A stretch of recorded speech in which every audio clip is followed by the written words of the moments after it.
এটা হলে আপনারা পরে এটারে একটা সিস্টেমে আনছেন, সেটিংসে আনছেন।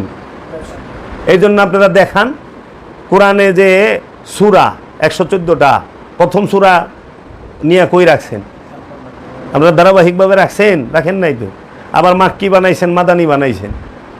কারণ মক্কায় থাকতে যাহা নাজিল হয়েছে মাক্কি কইছেন, মদিনায় থাকতে যাহা নাজিল হয়েছে মাদানি কইছেন, তাই না? মক্কা মদিনায় থাকতে যে কথা আল্লাহ রসুল যে বাণী বলছে সেইটি লেখা পারছেন, কিন্তু মেরাজে শরীফে গিয়া আল্লাহ রসুলের সাথে আল্লাহ রব্বুল আলমিনের যে কথা হয়েছে একটা লেখা পারছে কেউ?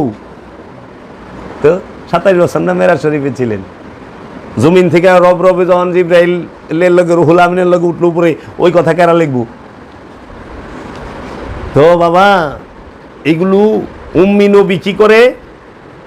নফসকে পবিত্র করে। আর আপনারা এত বড় শিক্ষিত জ্ঞানী গুণী হইয়া, হ্যাঁ, মাখারাজ, হারাকাত, গ্রামার, হ্যাঁ, একেবারে মৌদু, অমুক তমুক কত কিছু জানেন আপনারা, কিন্তু নিজেকে নফসি পবিত্র করা পারতেছেন না। মাইন্ডসেটটা তো করবেন দূরে, তাও নিজেকে নফসি পবিত্র হয় না।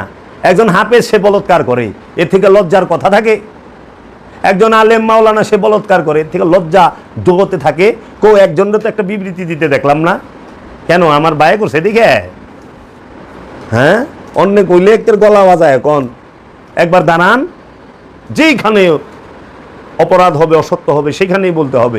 আমরা আলোচনা করি, আমরা কোনো দরবারে সাইরা কথা কই? অন্যায়কে সাইরা কথা বলি না। আমার আলোচনা শুনেন তো, আমি পীর মাশায়েখ সম্পর্কে বলি না, আমি সবচেয়ে বেশি সমালোচনা নিজেদের করি। তাহলে এই যে আমরা পেপারে ডকুমেন্ট সহ দেখলাম, একটাবার আপনারা কোন একটা বিবৃতি দিলেন না, একটা বিখ্যাত আলেম, যে এটা ঠিক না, এটা কোরআনের, হাদিসের এবং আমাদের চরিত্রের এটা বেমানান।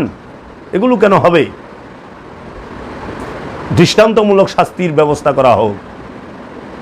জিনা করলে পাথর মাইরা ফালাইবেন, তো বলৎকার করলে কি করবেন? একটারে তো পাথর ফেঁকা মারলেন না, কি কইবেন?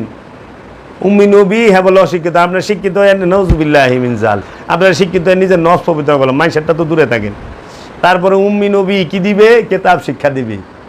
এমন সময় নবী কিতাব শিক্ষা দিব বই আসিল না, কিন্তু তার সাহাবিগ তার উম্মতরে কিতাব শিখাই গেছে। সেটা কোন কিতাব বলো? মুহাম্মদ সাল্লাল্লাহু আলাইহি ওয়াসাল্লাম যদি অশিক্ষিত হয়, তাহলে আল্লাহ তাকে কিতাব দিল কেন?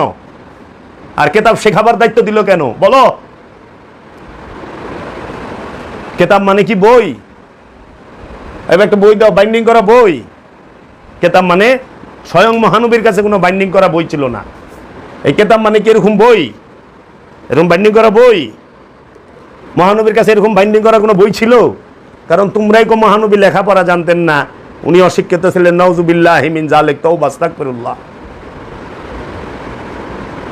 আরে মহানবীরে শিখাইছে আল্লাহ নিজে। যারে আল্লাহ শিখায়, রবে শিখায়, সেই নিরক্ষর থাকে? আর রহমান আল্লামাল কুরআন ও আল্লামাহুল বায়ান। ইয়াসিন, ও আমার হাবিব ইয়াসিন, ও আমার হাবিব মোহাম্মদ সাল্লাল্লাহু আলাইহি ওয়াসাল্লাম। ইয়াসিন আল কুরআনুল হাকিম। এই ইয়াসিনই আল কুরআনুল হাকিম, একমাত্র বিজ্ঞানময় মহা কুরআন। বিজ্ঞানময় কোরআন, মহানবী নিজে, আল্লাহর হাবিব নিজে বিজ্ঞানময় কোরআন। এর জন্য আল্লাহ বলছে ইয়াসিন ওয়াল কুরআনিল হাকিম ইন্নাকা লামিনাল মুরসালিন আলা সিরাতিম মুস্তাকিম। তানজিলাল আজিজুর রহিম। কি সুন্দর, অসাধারণ। এগো দুশ্মনী রসুলের লগে এই উমাইয়া আব্বাসী। তার আল্লাহ কইল যে কি, উম্মিনদের মধ্য থেকে একজন নবী পাঠাইলাম, তিনি কি করবেন? কিতাব শিক্ষা দিবেন। অথচ আল্লাহ করতেছে কিতাব শিক্ষা দিবেন লেখা পাঠাইছি।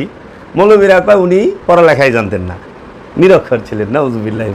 যে পড়ালেখা জানে না, যে নিরক্ষর, তার আল্লাহ কিতাব দিব কে? আমি কি কমু? মাথা খারাপ মৌলবী গো না কার? আমি তো দিই মাথা খারাপে মূল লাগু, এই অনুবাদকারী গু। অন্য কেউ মাথা খারাপ তো কখন দেব না, কারণ ইংরেজি বুঝে না। এগুলো যদি বুঝতো তাহলে আল্লাহ কিতাব শিক্ষা দিবার কইছে অশিক্ষিত লোকের এইটা হয়। লেখাপড়া জানেন এই লোকের কইব যে কিতাব শিক্ষা দেখা হন। আপনারা একজন গ্রামের মানুষ টিপস হন, আপনি কি করবেন? যান চাচা যাই, হ্যাঁ আপনি 10-এর অ্যাকাউন্টিং ক্লাসটা লন। কইব কেউ? পাগল তো কইব না। আর আল্লাহ করলে আপনি কিতাব শিক্ষা দিন এবং হেকমত দান করেন। হেকমত প্রজ্ঞার জ্ঞান, উইজডম, নলেজ না, নলেজ না।